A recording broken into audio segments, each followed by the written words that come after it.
Prof, merci d'avoir répondu à nos questions tout au long de cette première partie. Pas de quoi. On va peut-être aller sans transition parler du deuxième ouvrage que nous allons essayer d'aborder aujourd'hui. Il s'agit de repenser le développement à partir de l'Afrique. Ce sera pratiquement le même procédé. On va d'abord parler du contexte de la justification, faire un bref résumé et ensuite on va continuer l'échange. Très bien. C'est un livre qui est sorti, je pense, en 2011, 2012 même, sur la question et la problématique du développement. Je pense qu'il n'y a pas un seul discours articulé par les responsables africains sans qu'on ne parle du développement et qu'on le mette à toutes les sauces en réalité. Et l'idée ici, c'est de se poser la question de savoir de quoi nous parlons quand nous parlons du développement, et également, non seulement de quoi nous parlons, mais pourquoi nous en parlons, et quelle est notre approche par rapport à ce développement-là. Ce n'est pas parce qu'on parle d'un problème ou d'une question qu'on sait nécessairement de quoi il s'agit. Donc nous avons identifié cette thématique, et nous l'avons une fois de plus intériorisée par rapport à l'Afrique. Est-ce que nous parlons de la même chose quand la Banque mondiale parle du développement et que ma tante au village parle du développement? Est-ce que nous parlons du même sujet, même si nous utilisons quelquefois les mêmes mots? Eh bien, pendant une dizaine d'années, j'ai mené une enquête au niveau de l'Institut des relations internationales du Cameroun, qui est notre école de diplomatie et des relations internationales, auprès d'étudiants venus de différents horizons de l'Afrique, c'est-à-dire les 5 sous-régions de l'Afrique. Alors, il ressort de cette brève enquête que le terme développement existe bien dans nos langues. Mais quand on regarde ce qu'il veut dire en lingala, en kiswahili, en kikongo, en peul, en wolof, etc., on se rend compte que la définition du développement est très intéressante pour les Africains. C'est la maîtrise de sa destinée par une communauté. Par une communauté.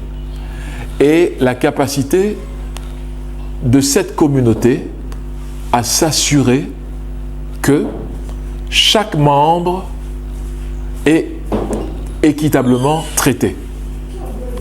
Donc, la définition du développement telle qu'elle apparaît est une définition qui a trait à une communauté et qui fait appel à la notion d'égalité, d'équité et de justice dans le traitement de chaque membre de cette communauté. Voilà un peu ce que beaucoup d'Africains entendent par développement. Quand vous en arrivez à la définition occidentale, vous allez voir que on va vous parler beaucoup de chiffres. C'est le nombre de calories consommées par habitant dans une région donnée, dans une localité donnée. C'est le nombre de télévisions par ménage. C'est le nombre de kilomètres goudronnés au sein d'une nation, etc., etc. Eh bien, nous avons donc 2 approches. La qualitative, qui est sociétale, et la quantitative, qui est surtout statistique. Alors, ces 2 interlocuteurs utilisent le même mot, mais ça ne renvoie pas au même concept, ni à la même réalité, ce qui peut déjà poser problème quand il s'agit d'interaction. Vous voyez. Alors, je voulais simplement dire qu'il s'agit pour nous de poser ce problème comme étant un problème central qui fait que les sociétés évoluent. Mais vers quoi? Nous venons d'où pour aller vers où? Parce que desarrollo en espagnol, c'est qu'on déballe quelque chose, on déroule. Et c'est ça à quoi renvoie le terme développement. On déroule quelque chose. On vient d'où pour aller vers où? Quel est le modèle qui est suivi? Qui déclare qu'une société est développée? Quand une société est développée? À partir de quel mécanisme arrive-t-on à cette conclusion? À quel moment? Selon quels critères? Ceci est loin d'être évident. Et donc, nous avons mené cette réflexion pour montrer que, en tout état de cause, le développement, c'est l'amélioration des conditions de vie de celles et ceux qui expérimentent ce processus. Est-ce qu'on peut dire de l'Afrique, en tant que continent, que 60 ans après les indépendances de beaucoup de pays, nous vivons mieux, nous vivons de façon plus épanouie, la majorité des personnes peuvent dire qu'elles sont dans des environnements qui sont meilleurs qu'il y a 20 ans ou 30 ans? Est-ce que l'air y est plus respirable? Est-ce que la vie y est plus facilitée? Voilà des questions qui sont fondamentales. Qui détermine que cette vie est meilleure? Qui dit que vaut mieux aller dans les cités et quitter l'interland ou les sociétés rurales? Qui dit tout ça? Qui dicte le tempo? Et donc voilà un peu pourquoi nous avons pensé qu'il ne peut pas y avoir de développement tant que l'humus africain n'est pas pris en compte, tant que la pensée africaine n'est pas explorée, tant que les désirata des populations de base, c'est-à-dire qui vivent dans nos villages, ne sont pas pris en compte, on va leur surimposer quelque chose, on va même leur imposer des choses qu'ils n'ont jamais demandées et dont, en tout état de cause, ils n'ont pas besoin. Voilà un peu cette problématique entre la définition de ce qu'on entend par développement, qui la définit, quand, comment et pourquoi, et quelle est la vraie approche désirée par les Africains. Est-ce qu'on les a consultés? Est-ce qu'on les a... est-ce qu'on a fait des recherches à ce propos aujourd'hui? Voilà un peu, si vous voulez, pourquoi est-ce qu'on a dû écrire ce livre. Et ce livre est plein de grandes surprises, en fait. Oui. Sinon, vu de l'Afrique, c'est-à-dire que selon le regard de l'Africain, selon le regard africain, à quoi ressemblerait ou que signifierait développement, ou à quoi ressemblerait-il si effectivement on avait pris en compte sa pensée ou son point de vue? D'abord, une approche un peu comparative nous montre que la Chine, ou bien que l'Asie, se développe bel et bien. Mais ce n'est pas selon les canons ou les critères d'un Occident qui manque d'humilité. Parce que c'est ça le problème. Nos amis occidentaux gagneraient à comprendre qu'ils ne sont pas le centre du monde. Et que le reste du monde n'est pas la périphérie dont ils seraient, eux, la référence. Et je pense qu'il est important pour nous de comprendre cela.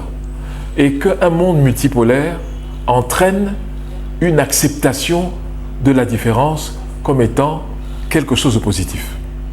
Donc, il n'y a pas de pays ou de continent qui est à la périphérie d'elle-même. Ce n'est pas possible. Donc, il n'y a pas de continents centraux et d'autres qui sont des continents accompagnateurs. Et le développement étant donc quelque chose qui a été défini par des institutions essentiellement créées par un certain type de société, et on mesurerait donc le développement, son existence ou sa présence comme en lien avec la capacité de ces sociétés à se transformer vers le modèle qui est prétendument le modèle central. Bon, c'est cette conception qu'il faut tout à fait contester. La Chine a démontré justement qu'elle a fait exactement le contraire de tout ce que lui a proposé la Banque mondiale et le FMI. Aujourd'hui, la Chine est la première puissance commerciale du monde. Alors, est-ce que l'Afrique va avancer, va progresser plutôt que se développer, va progresser par rapport à sa petite population en se désafricanisant? C'est ça la question. Vous ne pouvez pas être plus à l'aise avec vous-même en étant autre que vous-même. Donc, le projet de faire de l'Afrique un continent développé, mais sans les oripeaux de sa culture, est un projet non seulement illusoire, mais extrêmement dangereux. Des gens qui sont déséquilibrés, qui ne savent pas qui ils sont, comme je l'ai dit tout à l'heure, ne peuvent pas parler de développement. Seuls ceux qui sont profondément ancrés dans leur véritable culture, mais qui sont prêts à apporter leur spécificité au monde, peuvent parler de développement. Or, nous avons la suspicion que pour beaucoup d'Africains même, être développé, c'est être tout sauf africain. Et ça, c'est extrêmement dangereux. Nous ne pouvons pas l'accepter, parce que c'est un suicide culturel auquel nous sommes en train d'inviter les Africains eux-mêmes. Aucune civilisation ne peut parler d'avancée, ne peut parler de progrès en se suicidant elle-même. Ce n'est pas possible. Donc le développement dont nous parlons, c'est un apport de l'Afrique au reste du monde en mettant en exergue sa spécificité, mais en modernisant cette spécificité, c'est-à-dire en la rendant capable de résoudre les problèmes non seulement d'aujourd'hui, mais également de demain. C'est de ça que nous parlons. Donc, ça veut dire qu'on est là vers un développement qui tient compte des réalités et des spécificités propres au pays et aux peuples africains. Parce que on ne peut pas dire que quand vous êtes à Kuala Lumpur, vous voyez le monde de la même manière que quand vous êtes à Yaoundé, ou bien quand vous êtes à Brasilia, ou à Belo Horizonte, ou je ne sais pas où. Le monde ne peut pas être lu de la même manière, et donc les outils de développement ne peuvent pas être utilisés de la même manière, ou même convoqués de la même manière. Donc il est important pour nous de nous dire quel est le modèle qui sied le mieux à notre culture et à notre besoin de progrès. Je ne parle même pas de développement, mais le besoin de progrès. Et quel est le modèle que vous proposez, justement? D'abord, le modèle éducatif. On ne peut pas avancer en ayant un anti-modèle éducatif. Ce que nous enseignons, nous-mêmes dans nos amphithéâtres mérite d'être remis en question. Parce qu'on ne peut pas dire aux Africains que Marco Polo a découvert le Cameroun en 1472, alors que la dynastie des rois Bamoun a été fondée en 1394. Il y a problème. On ne peut pas continuer à dire aux Africains que les pyramides ont été créées par d'autres civilisations qui sont arrivées sur le site au 7e siècle après Jésus-Christ. Je parle des Africains du Nord. Ils sont arrivés au 7e siècle après Jésus-Christ. Les pyramides datent de moins 2500 ans, c'est-à-dire 2500 ans avant Jésus-Christ. Comment est-il possible, sur le plan rationnel, que des œuvres comme celle-là aient été présentes plus de 3000 ans avant ceux qui sont supposés les avoir construites? Il y a un problème. Et ainsi de suite. Les lieux que nous consultons aujourd'hui en Afrique ont des noms qui sont totalement déconnectés de leur ancestralité. Tout cela est dangereux. Donc ces savoirs que nous distillons, je dirais, sont des savoirs même dangereux pour les Africains eux-mêmes, parce qu'ils leur enlèvent leur fierté d'être qui ils sont. Il est normal que les Américains soient fiers de l'Amérique, encore que ce qui s'est passé avec les Indiens n'est pas un motif de fierté. Il est normal que les Européens soient fiers de l'Europe. Il est normal que les Asiatiques soient fiers de l'Asie. C'est tout à fait normal. Mais quel mal y a-t-il pour un Africain de dire que les Africains soient fiers de l'Afrique? Or, quand on parle de développement, on ne peut pas dire que nous voulons créer en Afrique autre chose que nous allons appeler développement. Cette démarche est une démarche irrationnelle et incompréhensible. C'est pour ça que nous devons repenser le développement, mais à partir des bases africaines. Quelles sont ces bases? C'est d'abord la solidarité. C'est l'ingéniosité par rapport à notre milieu ambiant. Si on a vécu toutes ces années-là, y compris à travers l'esclavage, y compris à travers la colonisation, c'est qu'il y a une résilience que personne ne peut remettre en doute. Allons chercher les bases de cette résilience, modernisons-la et partageons-la entre nous. L'Afrique ne peut pas vivre en autarcie, c'est-à-dire coupée du monde. C'est un projet fou que de pouvoir affirmer cela. Ce n'est même pas souhaitable. Mais l'Afrique doit avoir comme référent elle-même, tout comme les autres continents le font par rapport à eux-mêmes. C'est tout ce que nous disons. Il y avait le volet éducatif dont vous avez parlé. Et c'est ça qu'on doit enseigner dans nos écoles. Nous devons repartir pour savoir qu'est-ce qui a fait nos héros, que beaucoup d'Africains ignorent totalement. dont ils ne connaissent même pas l'existence. Pour eux, leur héros, c'est les héros des autres. Leur fierté, c'est la fierté des autres. Non.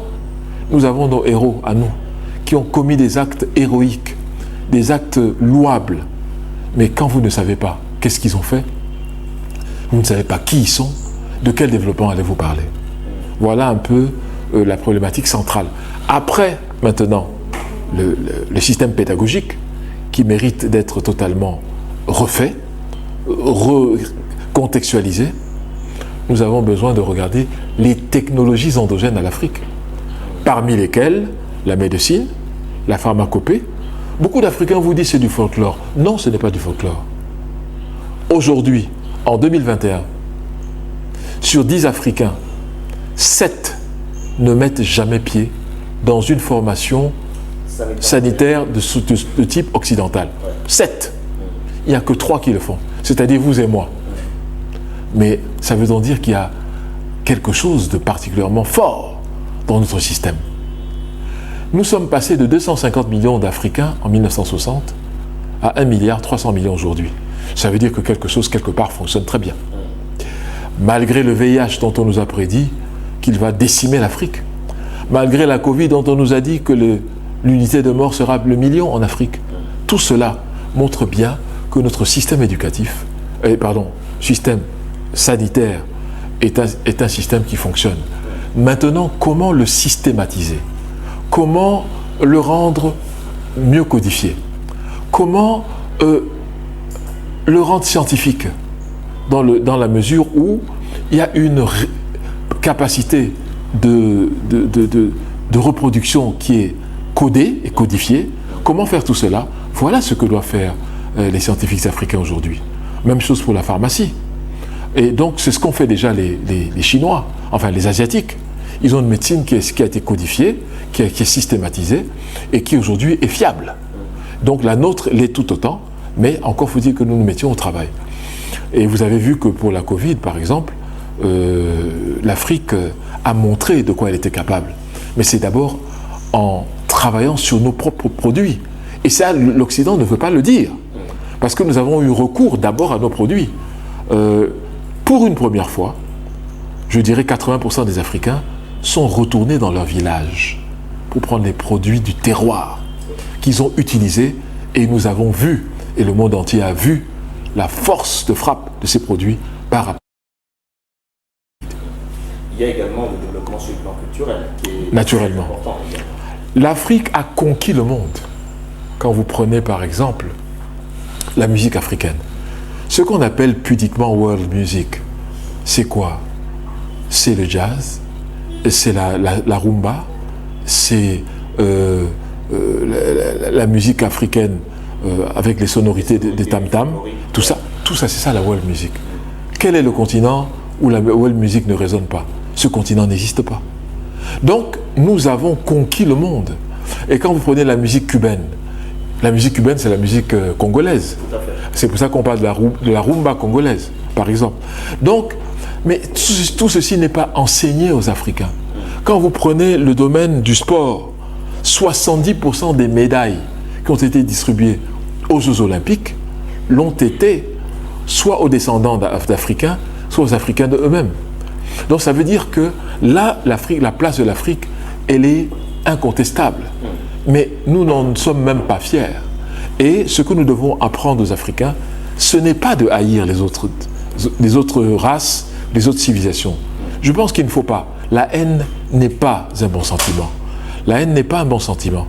Il faut plutôt comprendre que nous devons nous présenter tels que nous sommes et travailler sur nous-mêmes pour que la place de l'Afrique soit pérennisée, soit assurée et que nous soyons des acteurs probants et des acteurs forts du système international. C'est tout. Voilà, je pense qu'on a également fait le tour de cet ouvrage-là. Il y a 23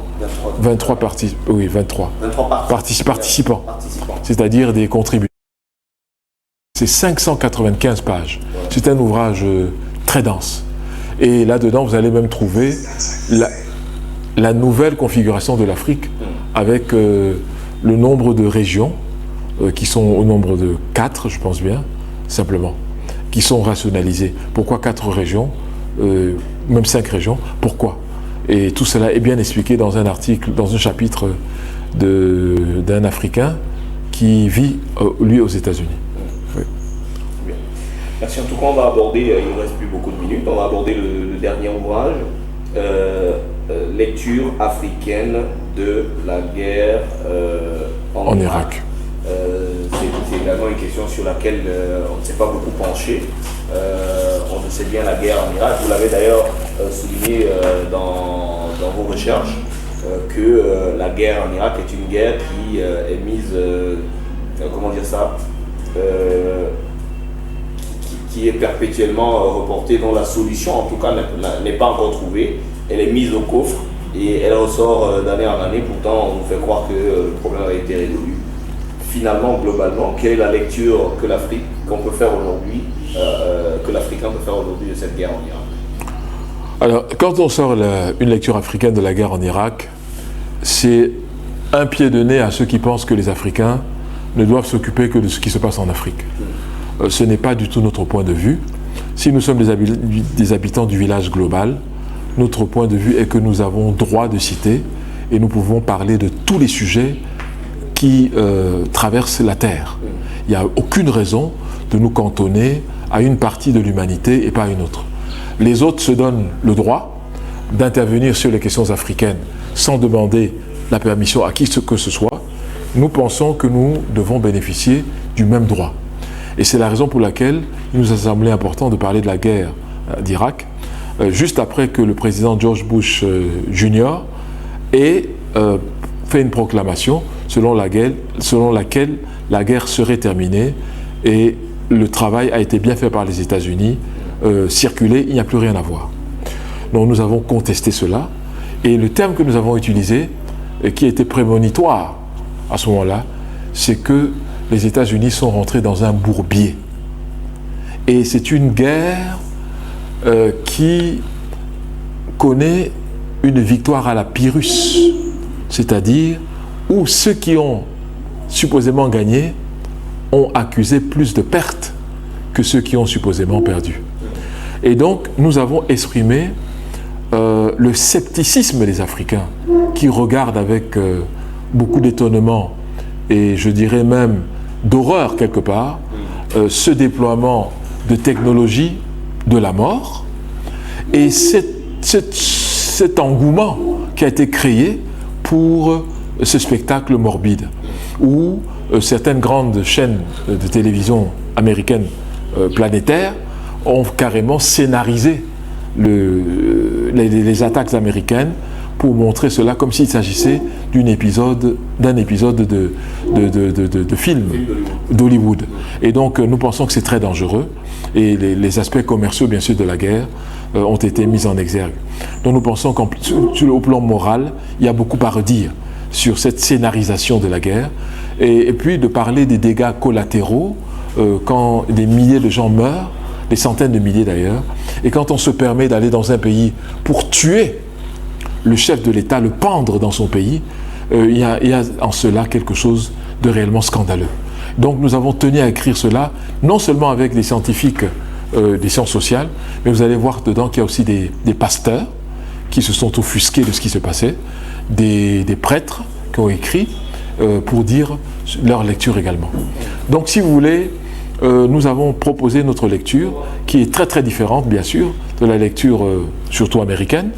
Nous avons parlé de la manière dont la communication a été organisée autour de cette guerre, qui était unidimensionnelle, qui n'avait rien de démocratique, puisque vous n'aviez pas le droit de vous opposer à cette guerre, vous n'aviez pas le droit de dire que vous n'êtes pas d'accord avec l'analyse occidentale en général, mais surtout américaine, sauf l'exception bien sûr française, où la France s'est ouvertement opposée aux États-Unis, la France du président Chirac contre les États-Unis du président Bush.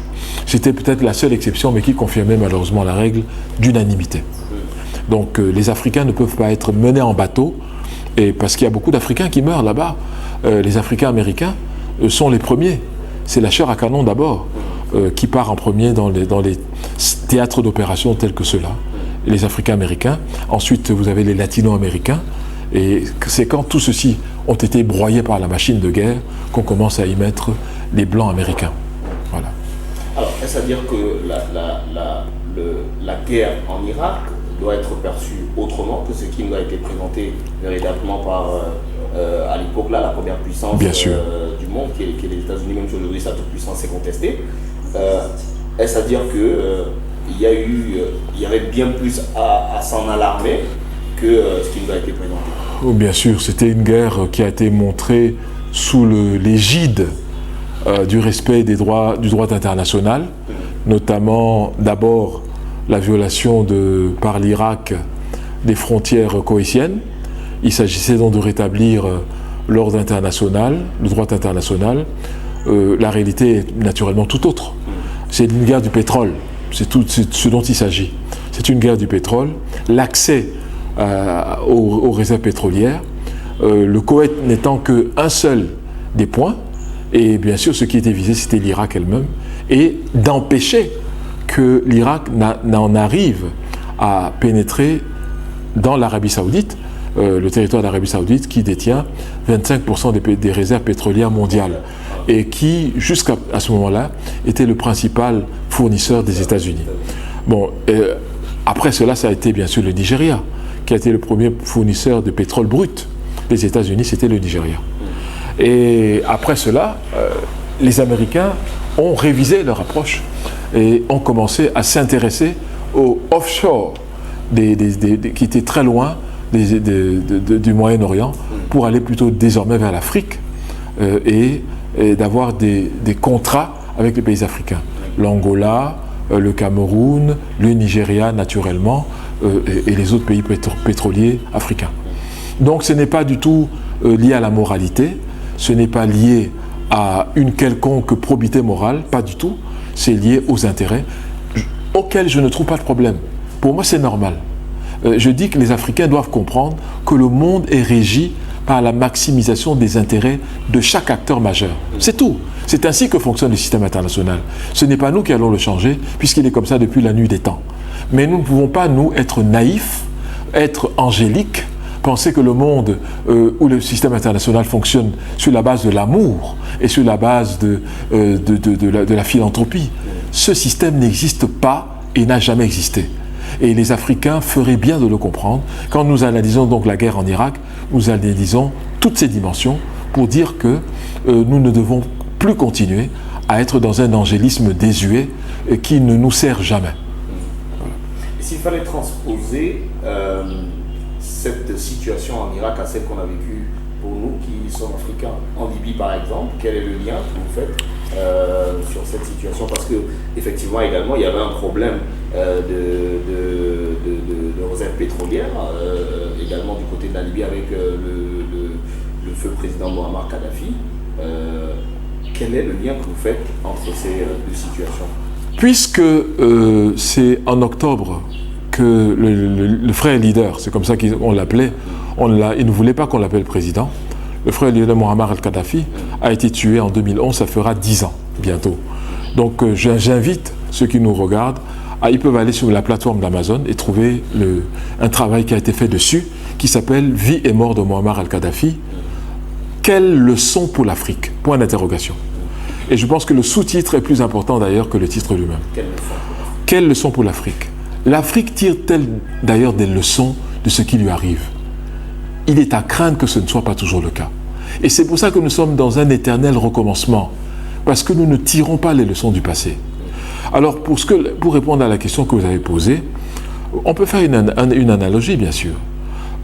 La Libye étant un pays où la population était minimale, c'est-à-dire très très très petite, par rapport aux immenses réserves dont disposait cette nation. Donc, la Libye avait de l'argent de manière infinie, je pourrais dire. Et c'est pour ça que le projet de Muammar al-Kadhafi, qui était de faire du continent un continent intégré, de créer des États-Unis d'Afrique, à partir desquels l'Afrique pourrait enfin s'occuper de ses propres problèmes. Ce projet a été considéré comme dangereux pour les intérêts non africains, et ce qui s'est passé, ça a été la mise à mort d'un chef d'État en fonction en utilisant le mécanisme onusien de la résolution 1973, ce qui est très grave. Voilà, je pense que, à moins qu'il y ait encore un autre mot à dire sur cette voie, une lecture africaine de la guerre en Irak. Non, moi je dirais, pour l'ensemble de ceux qui nous font l'honneur de nous écouter, il est important pour les Africains d'aller lire. Le commérage, la voix orale, les ouï-dire n'ont jamais été des outils de scientificité. Quand vous avez des documents écrits, référencés, dont on peut retracer les sources et la genèse, vous avez devant vous un travail qui peut être scientifiquement exploité. Donc moi j'invite tous ceux et toutes celles qui nous suivent d'avoir la culture de la lecture, mais plus important encore, de l'inculquer à leurs enfants. Qu'ils offrent des livres à leurs enfants, à la Noël, à Pâques, à leurs anniversaires. Qu'on arrête de nous dire « les Africains ne lisent pas, c'est la culture de l'oralité ». Cela est faux, puisque les Africains ont bel et bien des écritures. L'écriture mandée, l'écriture amharique en Éthiopie, l'écriture Bamoun au Cameroun du 19e siècle, etc. Donc il faut qu'on arrête ces mêmes rengaines qui nous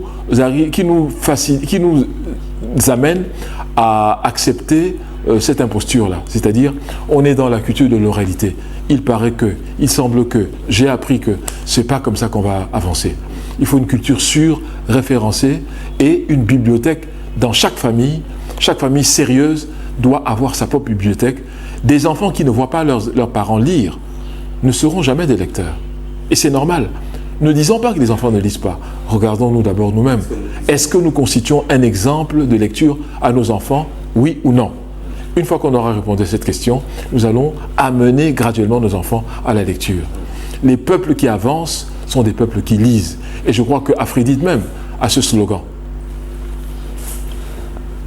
En tout cas, merci professeur. Je rappelle que vous êtes directeur de plusieurs ouvrages qui ont été commandités par la hiérarchie de l'école de l'Institut des relations internationales du Cameroun. Donc vous êtes l'un des enseignants et des responsables. Immigration et diaspora, c'était le premier que nous avons parcouru aujourd'hui. Ensuite, repenser le développement à partir de l'Afrique, et nous venons d'achever avec une lecture africaine de la guerre en Irak. Ce sont des ouvrages que vous avez certainement dirigés, mais qui ont connu la participation et la collaboration de nombreux auteurs bien africains sûr et bien sûr de la diaspora. Bien sûr, auxquels je rends hommage d'ailleurs, et je les remercie.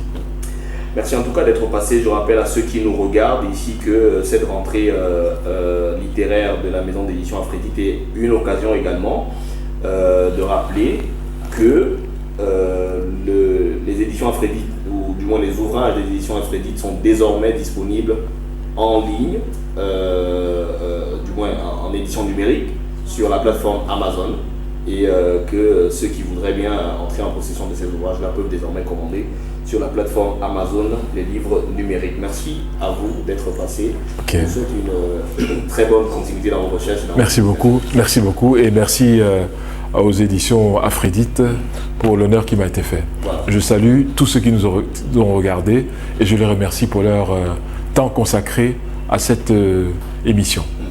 On va donc se donner rendez-vous demain à 16h. Ce sera en présence du docteur Maurice Simo Jom pour cette deuxième partie. Au revoir à tous et bonne soirée.